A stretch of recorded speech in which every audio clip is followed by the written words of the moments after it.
Hello everyone, welcome back to my channel. आज है 25 जुलाई और आज हम लोग पढ़ेंगे 25 जुलाई के सभी इंपॉर्टेंट करंट अफेयर्स के क्वेश्चंस को और साथ ही सभी क्वेश्चन से जुड़े इंपॉर्टेंट फैक्ट्स भी डिस्कस करेंगे। तो चलिए स्टार्ट करते हैं आज का सेशन। तो आज का पहला सवाल है, राष्ट्रीय आयकर दिवस कब मनाया जाता है? तो हर साल 24 जुलाई को राष्ट्रीय आयकर दिवस के रूप में मनाया जाता है। 24 जुलाई साल 1860 सर जेम्स विल्सन द्वारा भारत में पहली बार आयकर लागू किया गया था। इस दिन को चिन्हित करते हुए यह दिवस मनाया जाता है। साल 2010 में आयकर के 150 वर्ष पूरे होने पर राष्ट्रीय आयकर दिवस के तौर पर इसे घोषित किया गया और पहली बार यह दिवस 24 जुलाई साल 2010 को मनाया गया। यह दिवस करदाताओं की जागरूकता और समय पर कर चुकाने की प्रेरणा को बढ़ावा देने के उद्देश्य से मनाया जाता है। तो आंसर हो जाएगा ऑप्शन डी, 23 जुलाई। अगला सवाल है, हाल ही में यूनेस्को द्वारा अपनी संभावित सूची में किस राज्य के 2 अशोक स्तंभों को शामिल किया गया है? तो हाल ही में यूनेस्को द्वारा बिहार के पश्चिम चंपारण जिले में स्थित 2 ऐतिहासिक अशोक स्तंभों को अपनी संभावित सूची में शामिल किया गया है। अब बिहार के ये 2 अशोक स्तंभ कौन से हैं? तो पहला है रामपुरवा में स्थित अशोक स्तंभ, दूसरा है लौरिया नंदनगढ़ में स्थित अशोक स्तंभ। अब पहले रामपुरवा अशोक स्तंभ के बारे में जानेंगे। तो यह पश्चिम चंपारण जिले में नेपाल सीमा के पास स्थित है। इसकी खोज साल 1876-77 में अलेक्जेंडर कनिंघम एल कार्लाइल द्वारा की गई थी, जबकि साल 1907 में दयाराम साहनी द्वारा इसकी खोज की गई थी। इसकी ऊंचाई है लगभग 12 मीटर से 15 मीटर तक। इसका वजन है 5 टन। इसका शीर्ष बैल के आकार का है। वर्तमान में प्रत्यक्ष रूप से यह राष्ट्रपति भवन में स्थित है। यह स्तंभ 3री शताब्दी ईसा पूर्व में अशोक द्वारा लगवाए गए थे।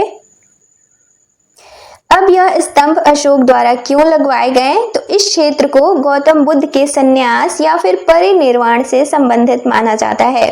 2 स्तंभ लगवाए गए थे अशोक द्वारा, जिनमें एक बैल शीर्ष और दूसरा सिंह वाला था, ये जो कि हरियोरा या फिर हरिबोरा नदी के किनारे स्थित है।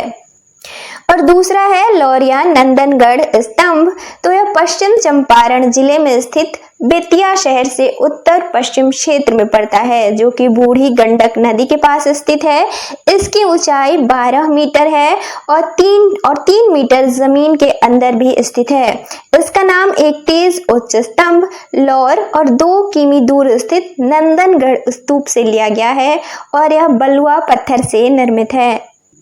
तो आंसर हो जाएगा ऑप्शन सी, बिहार। अगला सवाल है, हाल ही में किस राज्य या केंद्र शासित प्रदेश द्वारा पैरालंपिक और ओलंपिक पदक विजेताओं के लिए नगद पुरस्कारों में वृद्धि की गई है? तो हाल ही में दिल्ली सरकार द्वारा मुख्यमंत्री खेल प्रोत्साहन योजना के तहत पैरालंपिक और ओलंपिक पदक विजेताओं के लिए नगद पुरस्कार राशि में वृद्धि की गई है। पहले यह नगद राशि 3 करोड़ रुपए थी, जिसे बढ़ाकर अब 7 करोड़ कर दिया गया है। हालांकि यह वृद्धि केवल ओलंपिक और पैरालंपिक पदक विजेताओं के लिए नहीं है, बल्कि एशियाई, कॉमनवेल्थ और नेशनल स्तर के पदक विजेताओं के नगद राशि में भी वृद्धि की गई है। तो आंसर हो जाएगा ऑप्शन ए, नई दिल्ली। अगला सवाल है, green gold the Neem pharmacy नामक पुस्तक किसके द्वारा लिखी गई है? तो green gold the Neem pharmacy नामक पुस्तक हाल ही में लॉन्च किया गया है, जो कि डॉक्टर बी स्वरूप रॉय चौधरी द्वारा लिखी गई पुस्तक है। इस पुस्तक में नीम के औषधीय, कृषि उपयोग और वैज्ञानिक शोधों का विस्तृत संग्रह प्रस्तुत किया गया है। तो आंसर हो जाएगा ऑप्शन ए, बी स्वरूप रॉय चौधरी। अब कुछ और इम्पोर्टेंट बुक्स है, उसे देखेंगे। तो पहला है speaking with nature the origin of Indian environmentalism नामक पुस्तक किसके द्वारा लिखी गई है? तो रामचंद्र गुहा के द्वारा। अगला है the golden road how ancient India transform the world नामक पुस्तक किसके द्वारा लिखी गई है? तो विलियम डेलरिम्पल के द्वारा। अगला है विटनेस नामक पुस्तक किसके द्वारा लिखी गई है? तो साक्षी मलिक के द्वारा। अगला है इंडिया @100 नामक पुस्तक किसके द्वारा लिखी गई है? तो K V Subramanian. Call of the Gir Parimal Nathwani द्वारा लिखी गई है। भारत के 75 महान क्रांतिकारी भीम सिंह द्वारा लिखी गई है। अगला है India the road to renaissance नामक पुस्तक किसके द्वारा लिखी गई है? तो भीमेश्वर चल्ला के द्वारा। अगला है द विनर्स माइंडसेट नामक पुस्तक किसके द्वारा लिखी गई है? तो शेन वॉटसन के द्वारा। अगला है ब्रेकिंग रॉक्स एंड बैरियर्स नामक पुस्तक किसके द्वारा लिखी गई है? तो सुदीप्त सेनगुप्ता के द्वारा। अगला है Kargil war the turning point नामक पुस्तक किसके द्वारा लिखी गई है? तो मगोद बसप्पा रविंद्रनाथ के द्वारा। अगला है अ fly on the RBI wall नामक पुस्तक किसके द्वारा लिखी गई है? तो अल्पना किलावाला के द्वारा। अगला है द बुक ऑफ कंपैशन नामक पुस्तक किसके द्वारा लिखी गई है? तो दलाई लामा और कैलाश सत्यार्थी के द्वारा। अगला है सोर्स कोड माय बिगिनिंग्स नामक पुस्तक किसके द्वारा लिखी गई है? तो बिल गेट्स के द्वारा। और अगला है PMO prime minister office through the years नामक पुस्तक किसके द्वारा लिखी गई है? तो हिमांशु रॉय के द्वारा। अगला सवाल है हाल ही में किस देश द्वारा आधिकारिक तौर पर यूनेस्को से बाहर होने की घोषणा की गई है?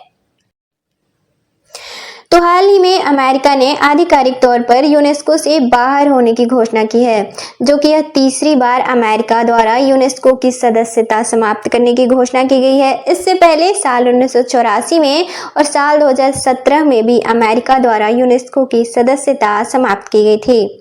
अब यूनेस्को तो United Nations Educational Scientific and Cultural Organization, संयुक्त राष्ट्र शैक्षिक वैज्ञानिक एवं सांस्कृतिक संगठन, इसकी स्थापना 16 नवंबर साल 1945 को की गई थी। इसका मुख्यालय फ्रांस के पेरिस में है। इसके वर्तमान महानिदेशक है आंद्रे अजोले और भारत साल 1946 में यूनेस्को का सदस्य बना था। तो आंसर हो जाएगा ऑप्शन बी अमेरिका। अगला सवाल है हाल ही में बेस्ट मैजिक क्रिएटर का अवार्ड जीतने वाले पहले भारतीय कौन बने हैं?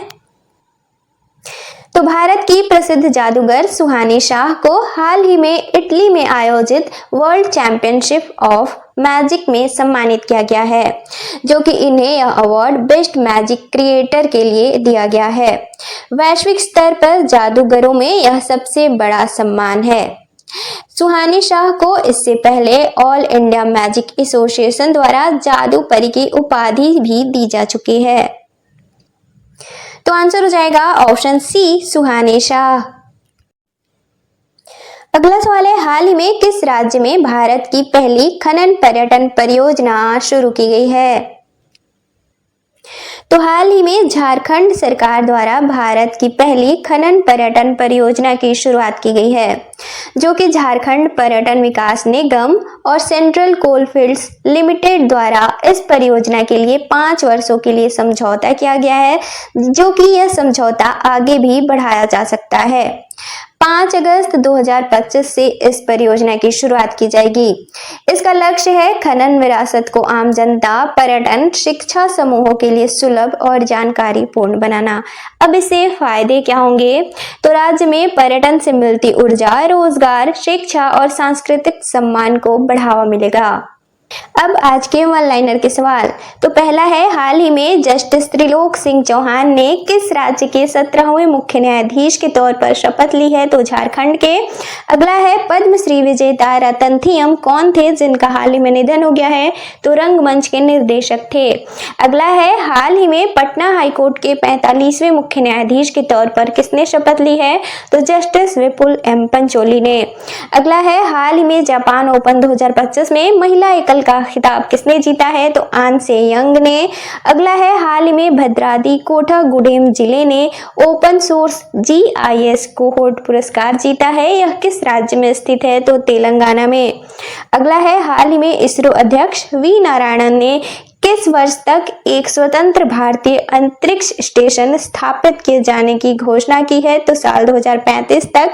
अगला है, हाल ही में किस राज्य में जनजातीय शिक्षा को बढ़ावा देने के लिए मोटा और कोल इंडिया के बीच समझौते हुए हैं? तो छत्तीसगढ़। अगला है, हाल ही में किसके द्वारा विश्व पुलिस और अग्निशमन खेल के लिए भारतीय दल को सम्मानित किया गया है? तो अमित शाह के द्वारा। अब कल के क्वेश्चंस का रिवीजन करेंगे। तो कल का पहला सवाल था, राष्ट्रीय प्रसारण दिवस कब मनाया जाता है? तो इसका राइट आंसर था ऑप्शन डी, 23 जुलाई। अगला सवाल था, हाल ही में बेअदबी विरोधी विधेयक 2025 किस राज्य में पेश किया गया है? तो इसका राइट आंसर था ऑप्शन सी, पंजाब। अगला सवाल था, हाल ही में भारत द्वारा बिम्स्टेक आपदा प्रबंधन अभ्यास के कौन से संस्करण की मेजबानी की गई है? तो इसका राइट आंसर था ऑप्शन सी, चौथे। अगला सवाल था, हाल ही में किसे अटल इनोवेशन मिशन का मिशन निदेशक नियुक्त किया गया है? तो इसका राइट आंसर था ऑप्शन बी, दीपक बागला। अगला सवाल था, हाल ही में महिलाओं की सुरक्षा के लिए किस राज्य सरकार द्वारा शक्ति श्री पहल की शुरुआत की गई है? तो इसका राइट आंसर था ऑप्शन ए, ओडिशा। अगला सवाल था, भारत का सबसे बड़ा हरित हाइड्रोजन संयंत्र कहाँ स्थापित किया जाएगा? तो इसका राइट आंसर था ऑप्शन सी, पानीपत। अगला सवाल था, ग्लोबल फाइनेंस पत्रिका द्वारा साल 2025 का सर्वश्रेष्ठ उपभोक्ता बैंक का खिताब किस बैंक को दिया गया है? तो इसका राइट आंसर था ऑप्शन बी, भारतीय स्टेट बैंक। अगला सवाल था, 2024-25 में भारत का सबसे बड़ा प्रसंस्कृत आलू उत्पादक राज्य कौन सा बना है? तो इसका राइट आंसर था ऑप्शन डी, गुजरात। और कल के वन लाइनर के सवाल थे। पहला था, हाल ही में गिफ्ट सिटी का एमडी और सीईओ किसे नियुक्त किया गया है? तो संजय कौल को। अगला था, अंतरराष्ट्रीय क्रिकेट परिषद द्वारा किस देश को अगले 3 विश्व टेस्ट चैंपियनशिप फाइनल की मेजबानी सौंपी गई है? तो इंग्लैंड को। अगला था, वीएस अच्युतानंदन किस राज्य के पूर्व मुख्यमंत्री थे जिनका हाल ही में निधन हो गया है? तो केरल के।